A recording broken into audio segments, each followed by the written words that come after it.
بہن کا حصہ نہیں دے رہا ہے، یہ بھی تو حرام خوری ہے. بہت بڑے مولانا ہے، جائیداد کے اندر بہن کو حصہ دینا ہے، بہن کا حق مار لیا، پوری عمر حرام کھا رہا ہے.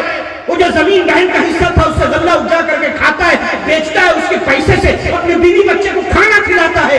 میرے بھائی حرام مال کی مثال دوں، ایک گلاس دودھ آپ لے لو بالکل پاک صاف ستھرا، اس ایک گلاس دودھ کے اندر ایک بوند شراب ڈال دو، دودھ حلال ملا کے حرام رہا، حرام ہو گیا. حرام چیز آپ نے ملا دی. پورے مال کے اندر تھوڑا سا حرام ملا دو، مسلمان کو کوئی فکر ہی نہیں. سامان بیچ رہا ہے، کیلا بیچ رہا ہے، بولا بھائی کیسے درجن؟ بولا 40 روپے. بولا کہ ارے 35 روپیہ دے دو. تارے 40 کا تو خرید ہے، لاس لگ رہا تھا اسی لیے بیچ رہا ہوں. کیا ضرورت ہے؟ وہ بول دے کہ بھائی پوساتا نہیں ہے، میں نہیں دے سکتا. ارے خرید کے لایا 30-32 میں، وہ جھوٹ بول رہا ہے، جھوٹ بول کر کے اپنے سامان کو بیچ رہا ہے، یہ سوچ کر کے سامان بکے گا. حرام کمایا اس نے، ایک جملے کی وجہ سے اس نے حلال کمائی کو حرام کر لیا.